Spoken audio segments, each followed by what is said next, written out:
Obviously, an extremely rich set of scenarios where you've tried to think through many aspects, which I think there will be some people here very much intrigued enough to go to www.markcliffe.com and download the specific numbers and start thinking them through. And obviously, jazzy names are always a plus. Yeah. Krugmania. Okay, before I open up the discussion, though, I'd like to ask you to draw out 2 points from your very full discussion. So first is, if we look at this and we look at the euro column, okay, yeah. it's not a surprise that there's a sweet spot which is less austere than now, but not all the way to Krugmania. I mean, that's what any sort of rational economics would tell you. Yeah.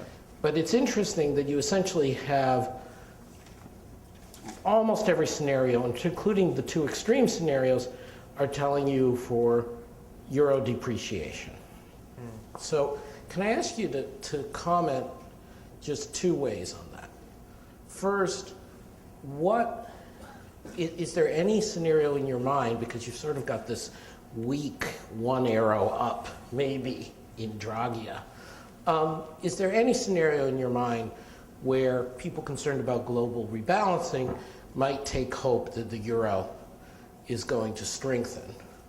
Is there some world in which capital is repatriated in some sense? There's been some flight capital. Yeah.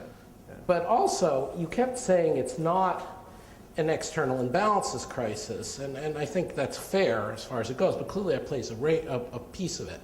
Yeah. And so if we get a major euro depreciation, how much does that accrue to Germany rather than, say, to Spain, let alone Portugal? Yeah. Is that part of your thinking here? Yeah, it is. It's a very good point. We had a long discussion about this because I think it's always a bit of a bad mood if you have a series of scenarios and everything's in one direction on a particular dimension. But we did this deliberately because we couldn't actually get the thing to start to move onto a survival path any other way, frankly. So the assumption, and there's a big assumption, we talk about it a little bit in the report, is indeed that this is a policy-driven move to a large extent, because of course you could argue that if we get onto a path to survival, then maybe indeed the markets would want to buy euros and there'd be a flood of capital back into the eurozone. But I think essentially what we're saying is the ECB is actually acting deliberately to have a competitive devaluation, essentially. And of course, to go to the other point that you raised there, the answer I think is straightforwardly that the core countries would, of course, in the short term at least, benefit the most from that depreciation. They have the export machine, if you like, to capitalise on that. So that's not so good for convergence. But on the other hand, to the extent that the core countries are doing better economically, it gives them resources to transfer to the periphery. Because it's not as if Greece or Portugal or to a lesser extent Spain are suddenly going to become German-like export machines. It's not going to happen that quickly. They are going to need some support at some point and sometime soon. Otherwise, frankly, I think the game is over. No, I think that's thank you very much for spelling that out, including critically what you're saying, that sort of to make it add up in the arrows net in the direction you need, you have to make a strong policy assumption. Absolutely, because after all, the whole topic is the roads to survival, not roads to disruption, because frankly, if the euro were to appreciate strongly, you'd have to be doing other things to stimulate growth, because obviously the point of the departure here is we're on a very disruptive path, that the eurozone has to deliver growth, because obviously this is one of the reasons why the debt to GDP ratios are going in the wrong direction. I mean, there's this sort of farcical discussion going on about can Greece reach 120% in 2020? Well, look at the errors that we've made in terms of projecting the debt to GDP ratio just in the last year. I mean, this is just surreal. Now, of course, I know there's a lot of politics here and horse trading going on in the background, but I think it sort of illustrates the point that somehow or other growth has to be inserted back into the story. Of course, fiscal consolidation is a necessary condition as well, but it's not the only condition. One other quick follow-up before I open it up to the floor. On an earlier slide, you had the gross flows, the official sector, nice blue stuff coming in above, and the private sector outflows from the periphery below. and your little orange circle that appeared telling us that, this is 25% of, what was it, GDP? Or? Yeah, that's right, periphery's GDP, yeah. And you also had the chart showing us how the spreads are not just in official sector, but the remaining very high in corporate sector lending, to the degree that there is corporate sector lending going on, which of course is a whole other matter. Yeah.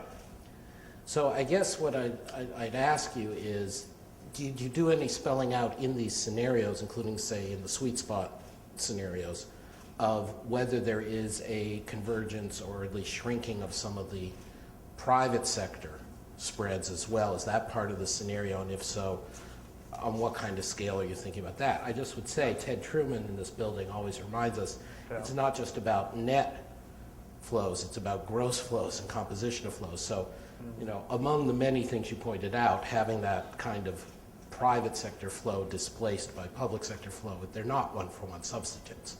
No, that's true. But I think it's also, the good news about that particular chart is it is reversible. And in fact, we don't have the complete data for the last few months, but if you look at, say, the German data, it's clear that there has been some decline in the target 2 balance of the last month. Unfortunately, it went back up again, which shows that if we start to move in the right direction, the private capital could come back potentially as quickly as it left if it's a convincing enough policy move. But I think to go to the earlier part of your question, we did indeed factor in a substantial contraction in market spreads as a result of banking union and funding union. And that's why I made the point about banking and bank and sovereign solvency being intertwined. Right. This is exactly the pernicious move that we've seen in the periphery. That's why Italian corporate borrowers are having a tough time. And obviously, if you're a big corporate, you can maybe go to the capital markets. And we've had, of course, the sovereign ceiling has been broken. That some of the big Spanish and Italian corporates have been able to borrow more cheaply than their governments, which is an extraordinary state of affairs in what is supposedly a developed market. It's pretty amazing. So I think that's exactly why we put so much emphasis on banking and indeed funding union as part of the answer to the problem. Great, Mark. Thank you. Now I'd encourage other people to come out. You can either go to the microphone there, or we have someone who will kindly give you a microphone.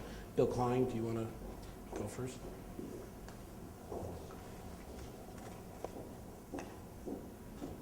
Thanks.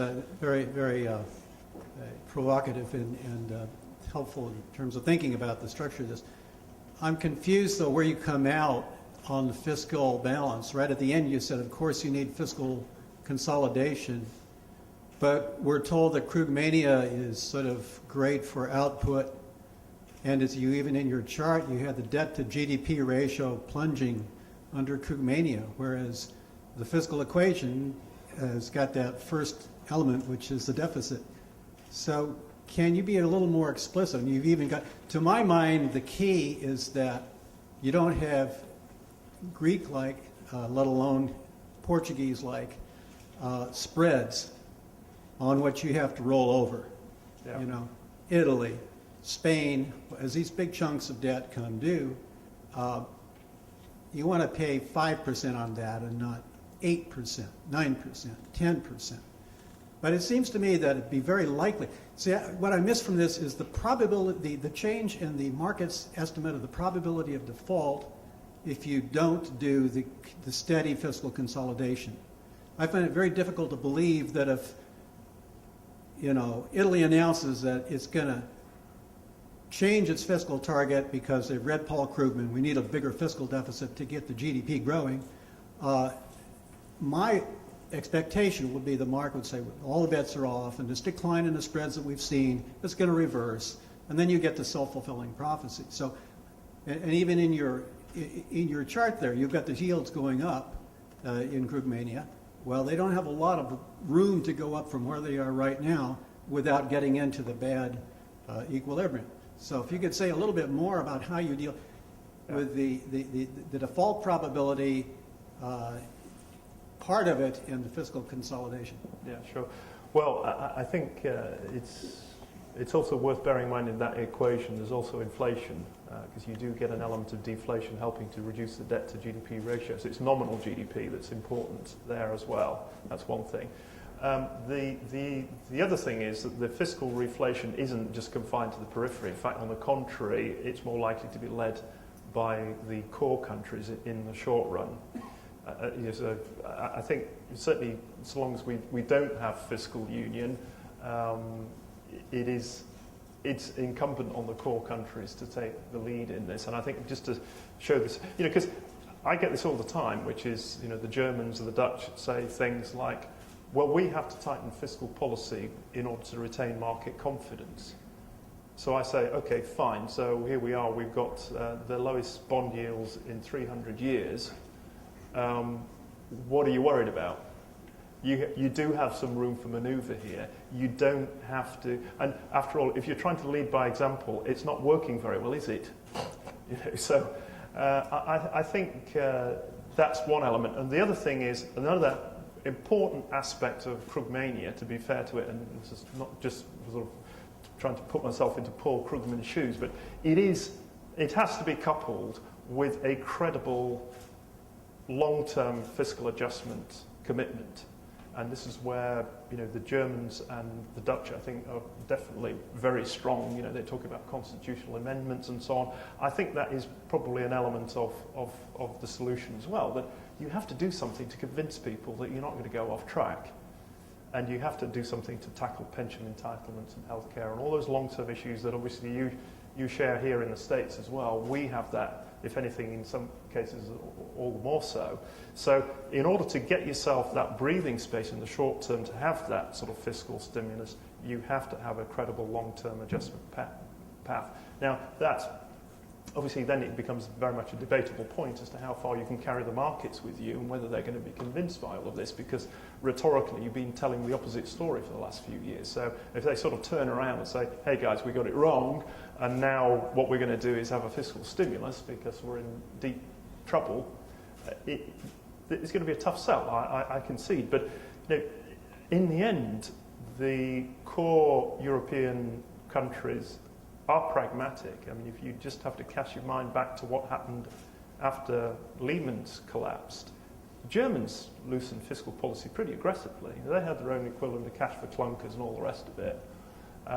So it wasn't as if they were obsessing about the debt to GDP ratio back in 2009, but they were very quick to sort of, as it were, revert to type.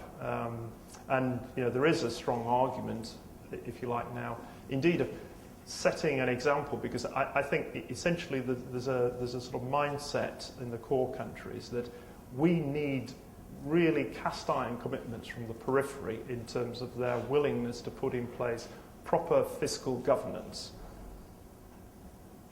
But I think the deal has to be, if they deliver that, they very quickly offer them some slack. That's that grand bargain that I referred to at the end. I think a lot of us would be very comfortable with that. Just an observation coming off my time at Bank of England. I mean, certainly I've had the same conversations with German, Dutch, Finnish officials about, if it's so great, why isn't it working? But I guess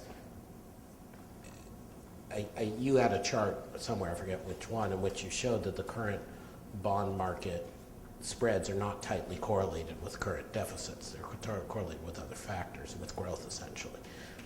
So, I mean, this is something for the group to consider and for Mark to think about, but I personally am of the belief that policymakers reversing from stupid rhetoric to things that are more sensible actually earns them points. It's not the U-turn that's the problem as much as saying things that people find silly. And so, there's a little embarrassment, but I think we're always better off admitting our mistakes and moving on. So I don't want us to contribute to that lock-in. I think you had a question. Please wait for the mic. So Pablo Garcia Silva at the IMF board. It's very interesting to look at the scenarios and putting numbers. I think it's a very useful exercise. And however, it makes me think of, if one thinks of austerity as the status quo, your main point is that basically anything else we do can become a better outcome in terms of growth, and that is the critical element. But I wonder if it's so simple. And looking at the core yields column, clearly shows that the political economy is not there. So all the alternatives imply higher yields for the core economies. The question is, in your view, how higher can they be? And this relates to the previous speaker's question. Before we can see a bit of a tension in terms of confidence, and a bit of a tension in terms of the degree of pass-through into inflation that the depreciation of the euro is creating. So there has to be some degree of trade-off here between your alternative scenarios and their attractiveness compared to the baseline. It cannot be such a simple choice that almost whatever we do or whatever European authorities do improves over the status quo. I think the trade-offs are a bit... It's not logically impossible. Okay, but I would like to see what are the trade-offs in terms of, because maybe the alternative is that the trade-offs they are having in mind are ridiculous. Okay, that is a pretty strong argument to make, but I don't know if you agree with that. Second point is more on the Greek exit and the discussion regarding restructuring of the current obligations. How does it factor into your alternatives? Is it it doesn't really matter because it's just simply another form of fiscal transfer, or does it have an impact in which way it is done in terms of achieving a better outcome than the status quo? How is it factors in your different scenarios? Thank you. Okay. I think on this question of the core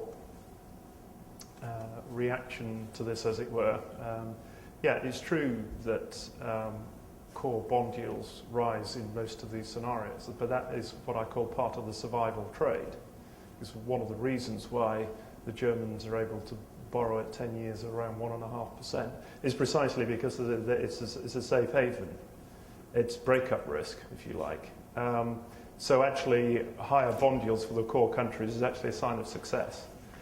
And by the way, they have derived a genuine economic benefit from that. The fact that German corporates can borrow for next to nothing is a side effect of that. And that's one of the things that is driving the wedge between economic performance in the core and the periphery.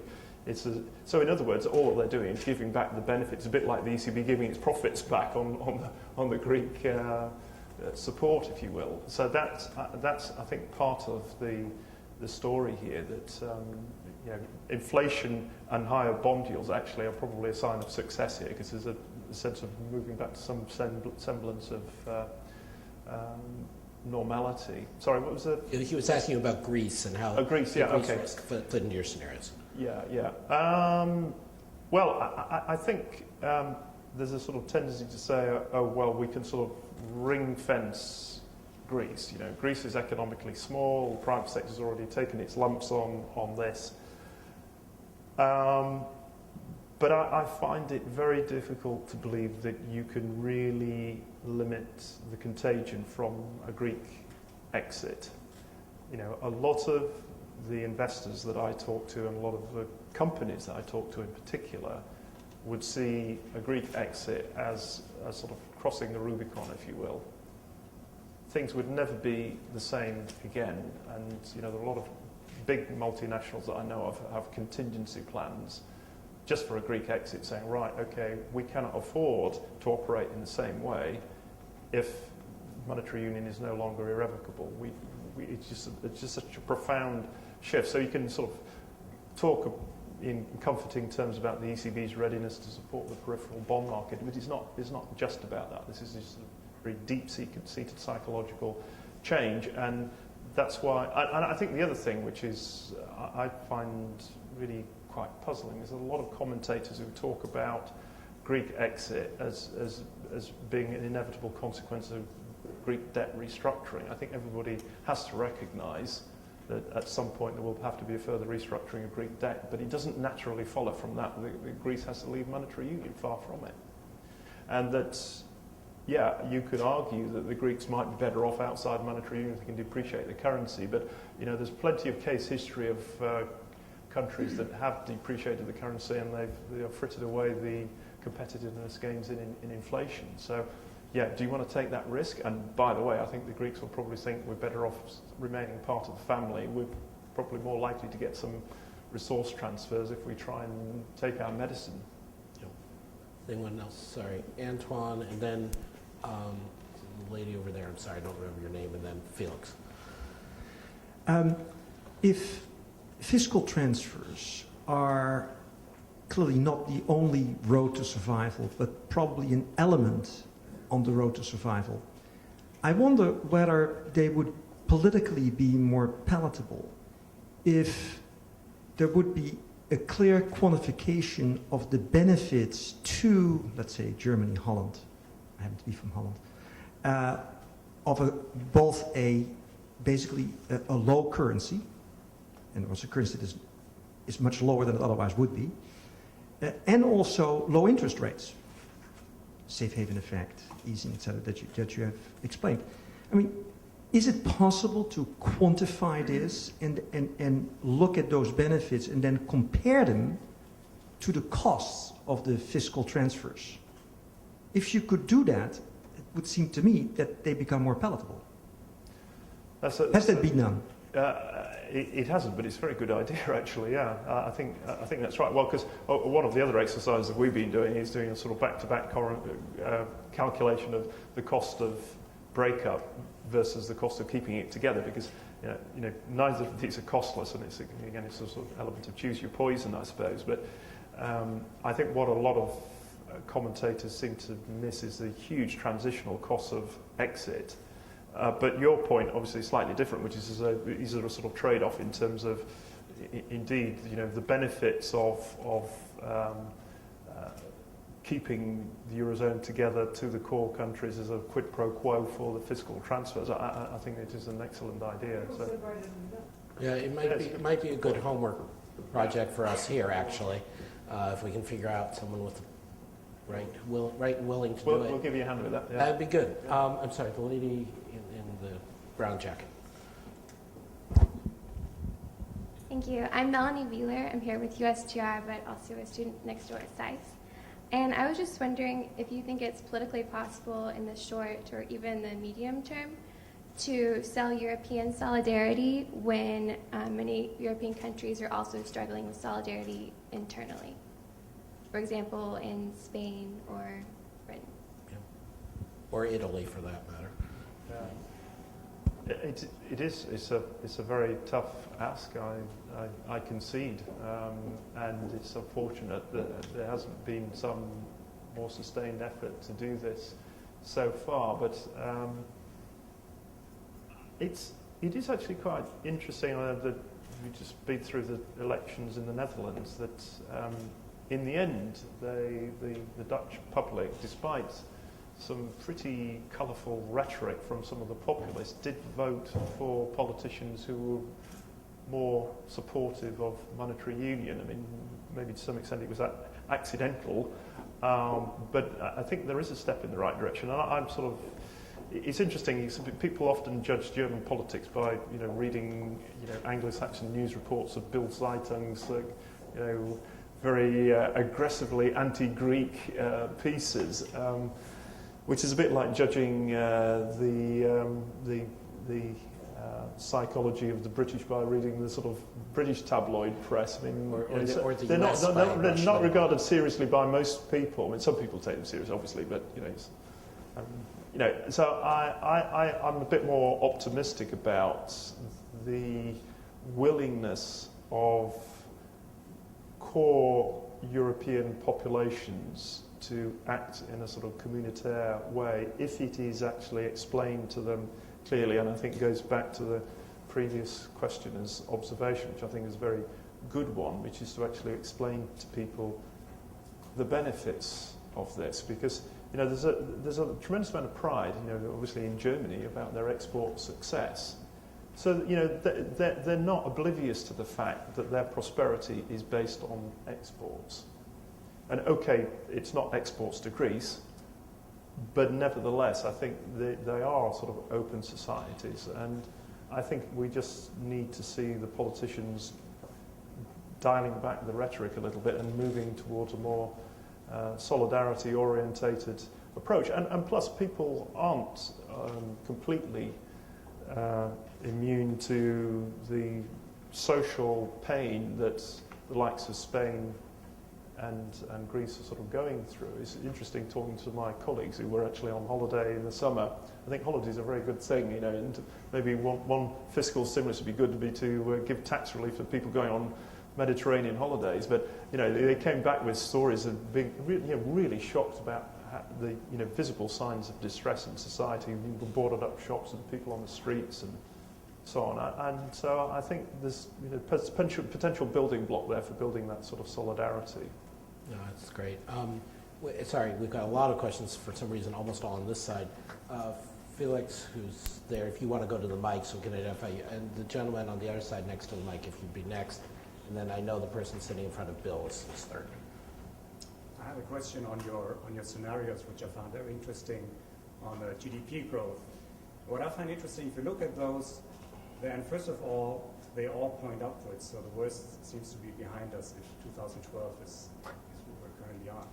But the other thing is that Australia doesn't look so much worse compared to the other scenarios. Of course, if you go to 2016, you have a lot of lost GDP level terms, but in 2016, they all look pretty similar.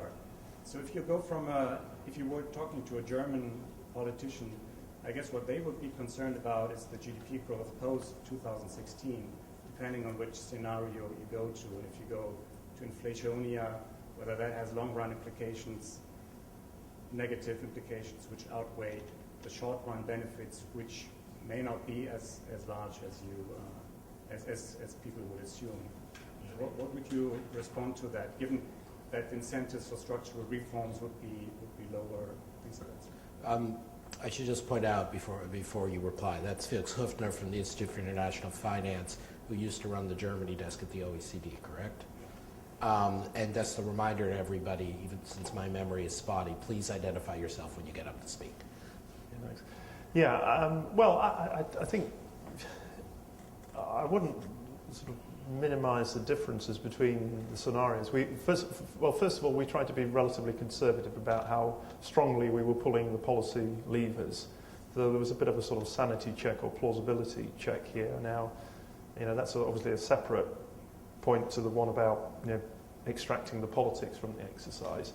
But I wouldn't want to sort of minimise it also from the point of view thinking about this from a cumulative perspective, because those are annual rates of growth. So over a 5-year period, you're talking about pretty meaningful differences. I mean, I didn't show the chart of unemployment.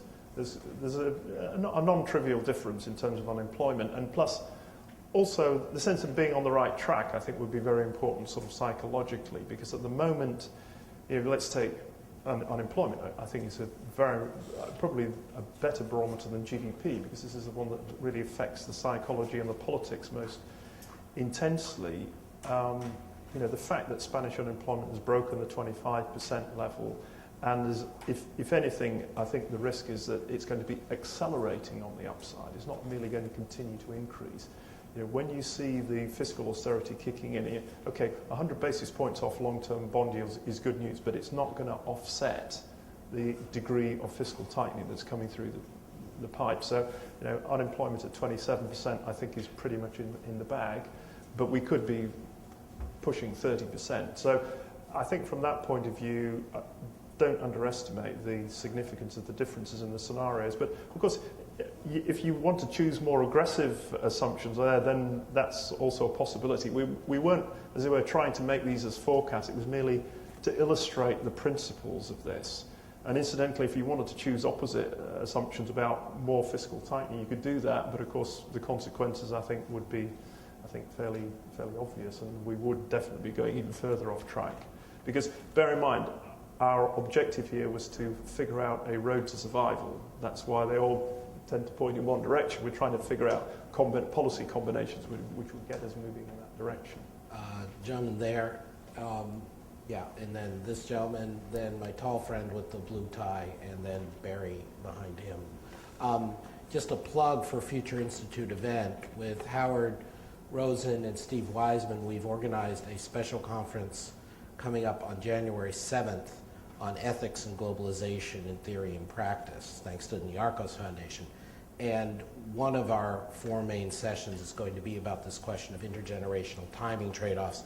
How do you weigh what the damage being done in the short term to, say, youth unemployment versus, of course, longer-term kinds of issues that Felix is talking about. Bill Klein's going to be one of the speakers in that session. It's going to be a very interesting session. Please. Charlie Thomas from the Federal Reserve Board. So I was wondering, when you're thinking through the impact of the fiscal transfers, how much of it is just the algebra of reducing the numerator in the debt to GDP ratio sort of thing?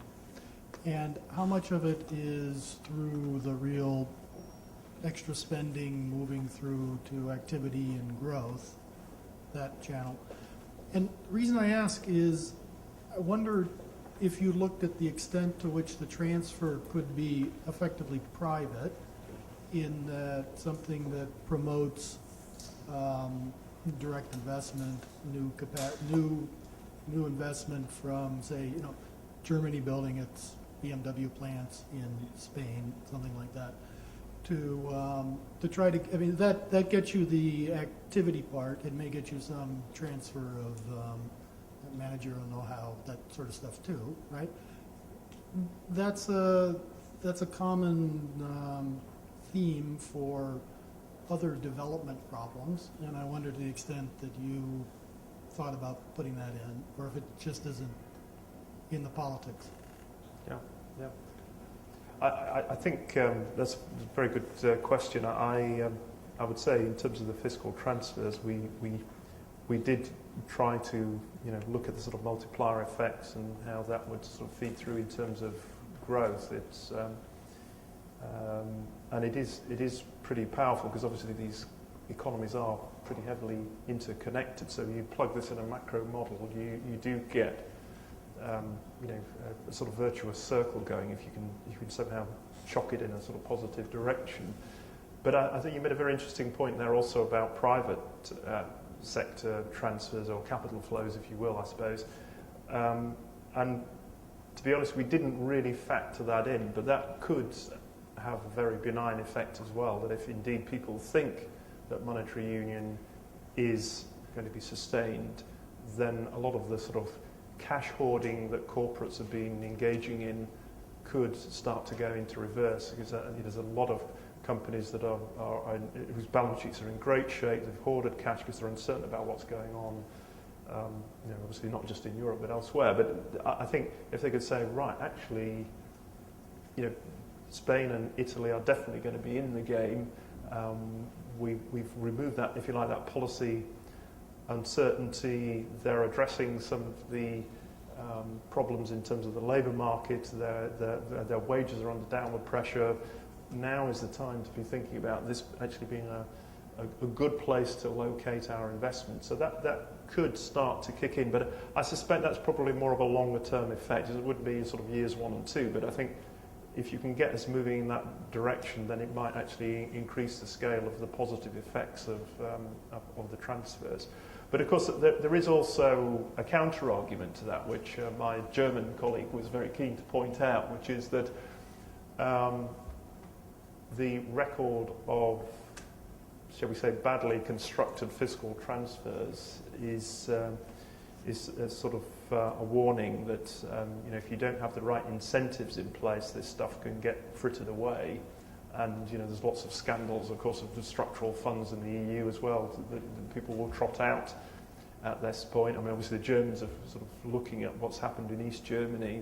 They're thinking, here we are, we bailed out East Germany, now we're going to have to bail out the rest of Europe. It's a very sort of potent feeling that needs to be countered, and that's indeed why this question of having the right sort of governance, having the right sort of reforms in there, it's not just rhetoric.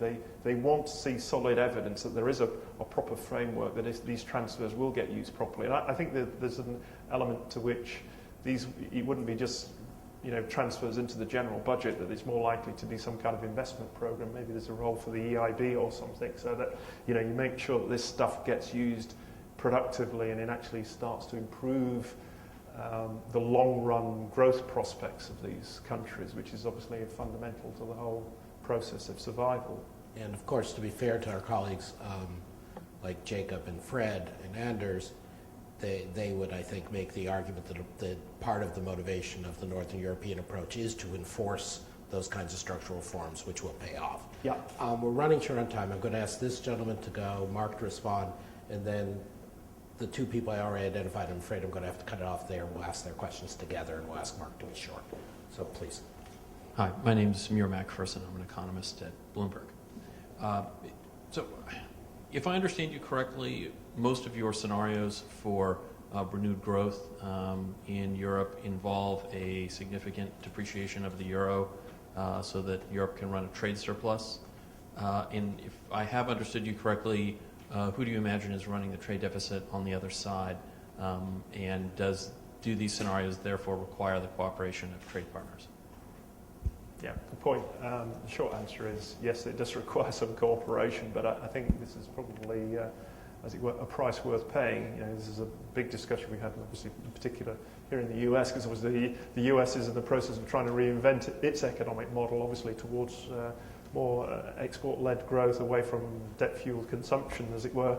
And the Obama administration, of course, set this goal of doubling exports, and in a sense, so far, so good. So, yeah, it is problematic, but indeed I do think this is got to be seen as a sort of price worth paying, and yeah, you could dispute whether that is plausible or likely, but I think you do need something, as it were, almost sort of exogenous support, if you like, to kick in here, and.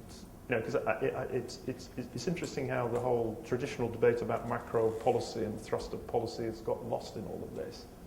Whether it's fiscal policy or monetary policy, and also the exchange rate. I mean, there's a quiet death of macroeconomic policy over the last few years. I mean, we've been distracted by all sorts of micro issues and systemic financial system issues, but macro policy still has a role to play, I think, in stimulating growth. Wow, very radical for a man from the Netherlands. First, well, in whatever order you choose, but that's fine. The two of you, I'm going to ask you to group your questions, and then Mark. So, we talked about things were... Sorry, identify yourself, please. Lee Price with the FDICs. Thank you. You mentioned the 25% capital outflow, which is a shocking number. It probably was what shocked Draghi into saying we'll do whatever it takes. Yeah. You can't expect too many more bouts like that to happen in the system to hold together. You hold out at the end that we should have fiscal and banking union, but those are going to take a while. If you can get to that, then you basically solve the problem. But getting to that is going to be very difficult. Do you have a time frame which you think that can be done so that Draghi doesn't have to say we'll do whatever it takes to stem a 25% capital outflow? Oh, sorry, and...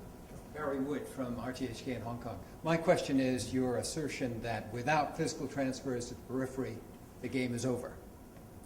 So if there's an official debt restructuring, does that count as a fiscal transfer to Greece, and how difficult is that going to be to achieve? Okay. Right. Yeah, so let's deal with the fiscal transfer point there at the end. Yeah, it is a fiscal transfer, of course, and it's an explicit one and it's a painful one. But in a way, it might be easier because it's sort of a one-off. Because obviously, if you start talking about fiscal union, this is effectively a sort of permanent commitment. So yeah, I think. That's certainly on the agenda for Greece, and it's probably the other side of the election, the German election, I would say. Sorry. So if I can distort Lee's question, right? I mean, essentially, if based on your assumptions, it all works out in the periphery and only works out in the periphery when we get to banking union and fiscal transfer. But how do we get from here to there? I think essentially what we need, yes, it will take a long time to put together, for sure, but I think the markets will cut them a lot of slack if there's a strong political commitment to move in that direction, which at the moment is absent, right? The Germans have really set their face against some key ingredients of this. I mean, there's quibbling even over the supervision point, which is, in relative terms, the easy bit. But I think they have to come to the table and say, yes, we are prepared to accept the sort of implied mutualisation here. Now, excuse me, I think part of the quid pro quo from that is that, at least from a PR perspective, the banks will be funding the DGS and the resolution schemes. That's the PR point, because obviously, you know, the greedy bankers need to be put in their place, and indeed that would be the way to sell it. But I think quietly behind the scenes, they'd have to signal to people, yes, there is going to be a fiscal backstop to these things. But absolutely right, it'll take 2 or 3 years as a minimum to put it all together. Well, a very rich discussion occasioned by Mark's extremely rich first talk, which was, of course, occasioned by a still more rich stack of research from ING and his team. But as I and Fred told him, he was going to get a treat talking before our audiences, and I think you did, and it brought out good questions and comments from everybody. So thank you all for joining us today.